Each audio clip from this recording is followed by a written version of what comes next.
अकबर बीरबल की कहानी। उम्र बढ़ाने वाला पेड़। एक समय की बात है जब बादशाह अकबर का परचम पूरे विश्व में फैलने लगा था। उसी दौरान तुर्किस्तान के बादशाह को अकबर की बुद्धिमत्ता की परीक्षा लेने की सूझी। तुर्किस्तान के बादशाह ने अपने दूत को संदेश पत्र देकर कुछ सिपाहियों के साथ दिल्ली रवाना किया। बादशाह ने पत्र में लिखा था, मुझे सुनने में आया है कि भारत में ऐसा पेड़ है जिसके पत्ते को खाकर इंसान की आयु बढ़ाने में मदद मिल सकती है। अगर ये बात सच है तो मेरे लिए उस पेड़ के कुछ पत्ते जरूर भेजें। जब अकबर ने उस पत्र को पढ़ा तो वह सोच में पड़ गए। इस चिंता से उबरने के लिए अकबर ने बीरबल का सहारा लिया। बीरबल की सलाह पर बादशाह अकबर ने तुर्किस्तान से आए सिपाहियों और दूत को कैद करने का आदेश दिया। सिपाही और दूत के कैदखाने में कई दिन बीत जाने के बाद अकबर और बीरबल एक दिन उनसे मिलने गए।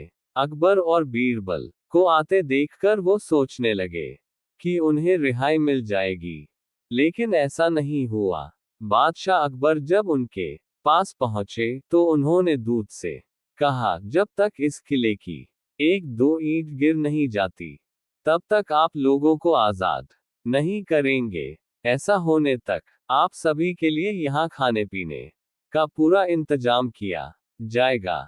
इतना कहकर बादशाह अकबर और बीरबल वहां से चले गए।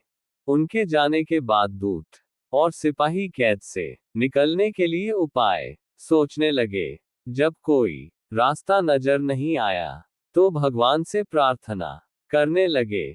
जल्द ही उनकी प्रार्थना रंग लाए और कुछ दिनों बाद अचानक तेज भूकंप आया और भूकंप के कारण किले का एक भाग टूटकर गिर गया।